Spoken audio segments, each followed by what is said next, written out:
Bendiciones a todos, bienvenidos a un nuevo tema. El día vamos a estar hablando sobre lo que es Elías predice la sequía. Vamos a estar analizando lo que es el libro de Primera de Reyes, capítulo 17, versículos del 1 al 7. Es un texto bastante interesante en el cual nos habla de lo que Dios hizo a través de Elías.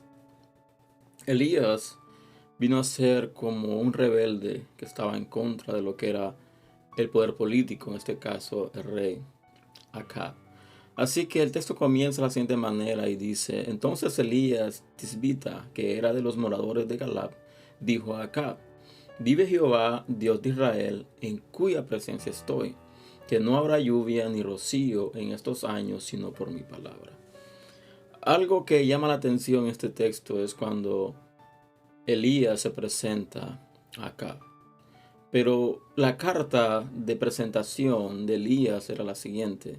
Dice: vive Jehová, Dios de Israel. Vemos una exaltación sobre quién era el Dios verdadero, quién era Dios. Pero también dice: en cuya presencia estoy. Y cuando habla esto de en cuya presencia estoy, nos dice muchas cosas. Nosotros como cristianos podemos ser parte de lo que es el reino de Dios. Podemos ser parte del cuerpo de Cristo, podemos ser parte de una iglesia en general. Pero cuando se habla estar en la presencia de Dios, no está hablando en pasado, no está hablando en futuro, está hablando en presente. Porque dice: en cuya presencia estoy. También está diciendo: el poder de Dios está sobre mí. Estoy bajo la presencia de Dios. Estoy bajo el poder de Dios. Estoy bajo la cobertura de Dios. Entonces esto nos da a entender muchas cosas. En primer lugar, da a entender de que para tú poder ser usado por Dios, para tú poder ser instrumento útil en la mano de Dios, tienes que estar bajo la presencia de Dios. Por eso dijo Elías: en cuya presencia estoy. No dijo he estado, dice estoy, hablando en presente. Pero dice también que no habrá lluvia ni rocío en estos años, sino por mi palabra. Y esto es algo bastante sorprendente. ¿Por qué? Porque dice por mi palabra. Hay muchos, ¿cómo puedo decir así? Hay muchas expresiones, hay muchas creencias, hay muchas ideologías sobre lo que es el proclamar y recibir. Nos hemos criado con más que todos los que son del ámbito un poco más pentecostales. eh, Han conocido o han sido instruidos en lo que es el poder de la palabra, lo que es el poder de la boca. Y hablan de proclamar, declarar y recibir. Pero la proclamación, la declaración y el recibir no está sometidos a lo que nosotros hablamos. ¿Cómo así? Y voy a ser un poco más explícito en esto. Cuando tú declaras una palabra, no puedes declararla por declararla. Tiene que haber algo que acompañe esa palabra. Tiene que haber fe. Pero más de fe, tiene que haber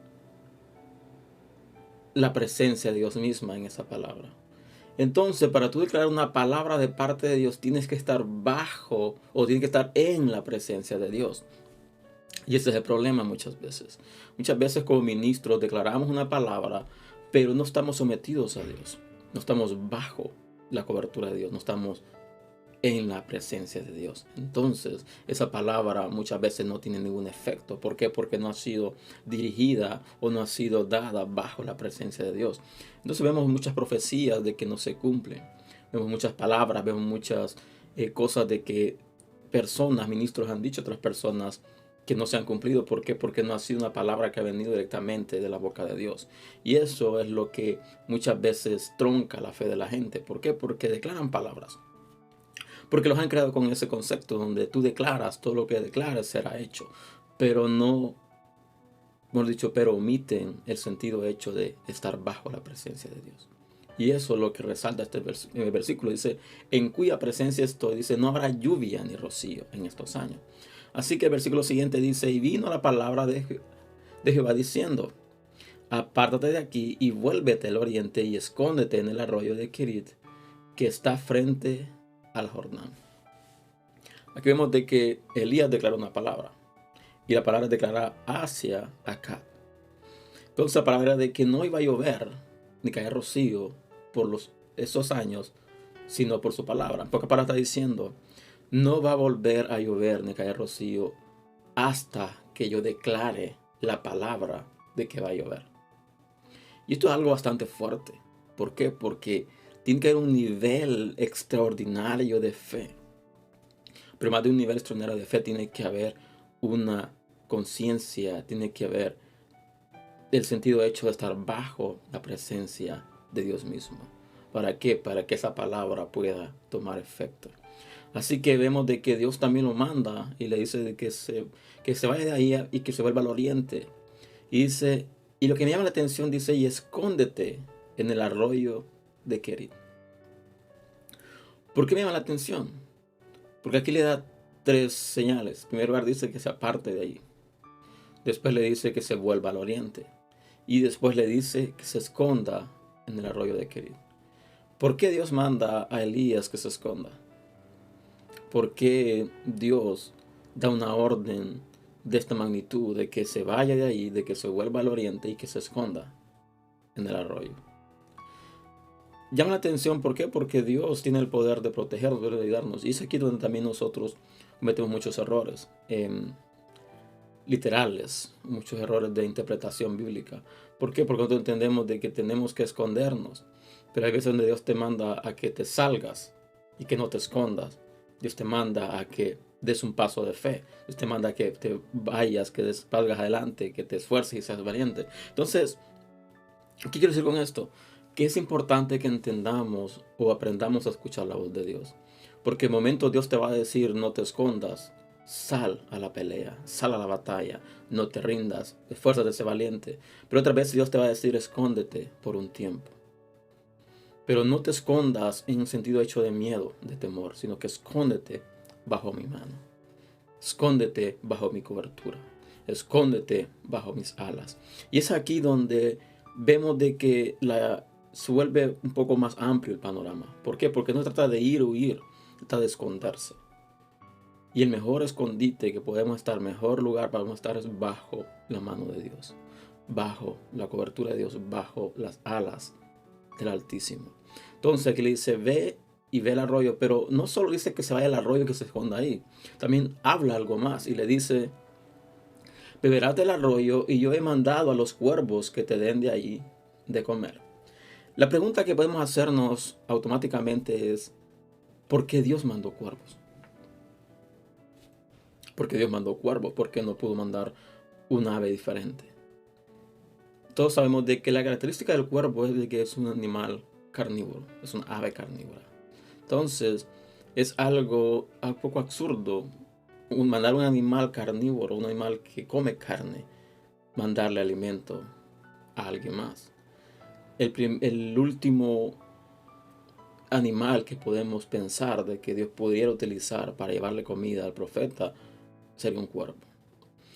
¿Por qué lo digo? Y vamos a ver el versículo siguiente, el versículo 5, dice: y él fue e hizo conforme a la palabra de Jehová, pues se fue y vivió junto al arroyo de Kerit, que está enfrente del Jordán, y los cuervos le traían pan y carne por la mañana, y pan y carne por la tarde, y bebía del arroyo. Vamos a hacer un pequeño paréntesis en esto. Cuando hablamos de cuervos, estamos hablando de figuras malignas, de figuras literalmente oscuras, porque el cuervo es un cuervo carnívoro. Inclusive hay un dicho que dice: cría cuervos, te sacarán los ojos. Es un dicho secular, pero trata de un énfasis de decir de que si tú crías un animal carnívoro, si tú crías un cuervo, date de cuenta de que tarde o temprano este cuervo se va a levantar contra ti. Pero ¿cuál es el mensaje que nos deja este texto, donde dice de que Dios usa un cuervo, o usa cuervos, mejor dicho, para alimentar al profeta? Aquí está hablando algo bastante profundo, porque está diciendo de que inclusive Dios va a utilizar aquello que es catalogado como malo, Dios va a utilizar aquello que es catalogado como inicuo, que es catalogado como fuera de la voluntad de Él, que es catalogado como alguien que hace daño, alguien dañino, para bendecirte. ¿Cuál es el mensaje? Perdón. ¿Cuál es el mensaje que está escondido en estos dos textos? Vemos de que manifiesta lo que es un animal, que no es nada bueno que simboliza este animal, pero Dios utiliza ese animal para alimentar al profeta. Tarde o temprano, las personas que te han lastimado, tarde o temprano las personas que desean tu muerte, tarde o temprano las personas de que te menosprecian, te desprecian, van a ser las que Dios va a utilizar para alimentarte. Eso está diciendo este texto, de que no pongamos nuestra mirada en lo externo, sino que pongamos nuestra mirada en Dios. Y Dios va a utilizar cualquier medio para alimentarnos, para bendecirnos. Inclusive medios de que para nosotros serían algo ilógico. Algo que también resalta, si vamos a lo que es el Salmo, vemos cuando dice, aderezas mesa en presencia de mis angustiadores. Aquí está hablando de algo bastante profundo, porque dice que aderezas mesa en presencia de mis angustiadores. Está diciendo de que Dios, y eso es lo que pasa con nosotros los creyentes, muchas veces nosotros queremos de que Dios aleje de nosotros personas de que nos persiguen, que aleje de nosotros personas de que nos quieren daño, que aleje personas de nosotros de que están contra nuestra. Pero Dios mismo nos da un detalle en el Salmo diciendo de que Él adereza mesa en presencia de aquellas personas o de aquello que nos estaba angustiando. En pocas palabras, Dios te va a bendecir, Dios te va a cuidar y va a utilizar cualquier medio para cuidarte o para bendecirte. El medio no es lo importante, sino el efecto que va a tomar esto en nuestra vida. Y dice el versículo siguiente, pasando algunos días se secó el arroyo porque no había llovido sobre la tierra. Hace referencia a que la palabra de que Elías había declarado se cumplió. Cumplió al punto donde dice la palabra que el arroyo comenzó a secarse, al punto de secarse completamente. ¿Por qué? Porque no había llovido sobre la tierra. Cuando hablamos sobre la tierra tenemos que tomar en claro lo siguiente. Para poder interpretar algunos textos bíblicos debemos de aprender herramientas básicas, literales. La literatura tiene diferentes conceptos. La Biblia en sí, la palabra de Dios en sí, es una recopilación literaria de libros, diferentes libros, que fueron escritos en diferentes idiomas. Por consiguiente, debemos de aprender a atender, a discernir cuál es la clase de idioma que... Y voy a dar un detalle, esto más que todo de referencia. Tengo un video donde hablaba de lo que es interpretando la Biblia correctamente. Es uno de los primeros videos que hice en este canal. En esto manifiesto o dejo entender, mejor dicho, todas las clases o estructuras que debemos de aprender para poder interpretar correctamente un libro, un texto bíblico. ¿Por qué? Porque hay diferentes partes o formas literarias en la Biblia. Hay textos de que tenemos de tener un entendimiento literario, para poder entender ese texto. Entonces, ¿qué quiero decir con esto? Para poder interpretar correctamente la Biblia hay que tener un conocimiento de la palabra, hay que tener un concepto claro de la palabra, pero hay que tener un concepto, un entendimiento o tener herramientas específicas de cómo interpretar literalmente el libro. ¿Por qué? Porque hay veces de que muchas religiones hoy en día toman textos bíblicos y los transversan, los malinterpretan y hacen una doctrina de ese texto. Y no podemos hacer doctrina de un texto. Para poder entender claramente un texto bíblico debemos de ir al contexto de ese texto. ¿Qué es el contexto? Es lo que está antes y lo que está después de ese texto. En este caso vemos de que Elías predice la sequía. Elías predice la sequía, que no iba a llover por ese tiempo en ese lugar. Entonces también vemos de que, ¿qué pasa más adelante? Dice la palabra de que los profetas de Baal estaban haciendo ritos para que comenzara a llover. Pero eso está, si no me equivoco, creo que he hecho un video sobre eso también. Pero no se trata de que vayan a ver mis videos, no se trata de eso, sino que estoy haciendo referencia de qué es lo que pasó después y qué es lo que pasó antes de que Elías declarara la palabra. Entonces, ¿qué es lo que debemos entender? Debemos entender que para que una palabra tome efecto, el que dio la palabra tiene que estar alineado con Dios. Y no podemos tomar un texto y sacarlo de contexto. ¿Por qué? Porque al final vamos a tener un entendimiento erróneo de lo que es la palabra. Así que el mayor enfoque de este texto nos da dos mensajes. Número uno, que no importa cuánta palabra tú declares, si no estás bajo la presencia de Dios, esa palabra no se va a cumplir. Por mejor deseos que tengas, y tú como ministro, nosotros como ministros, cuando declaramos una palabra debemos de ser conscientes si es nuestra humanidad, si es nuestra emoción o si es la afinidad que tenemos a la persona que estamos declarando la palabra. Porque eso pasa muy a menudo. Cuando tú estás ministrando y hay personas que son cercanas a ti, que tienes una afinidad con ellos, tú siempre quieres declarar palabras buenas hacia ellos. Pero ¿qué pasa cuando Dios te da una palabra totalmente diferente a la que tú sientes de dar? Aquí no se trata de qué palabras, sino que si la palabra que estás declarando está alineada con Dios. Si la palabra que tú estás declarando está alineada con el Espíritu Santo. Si el Espíritu Santo es que ha manifestado esa palabra para que tú se la des a alguien.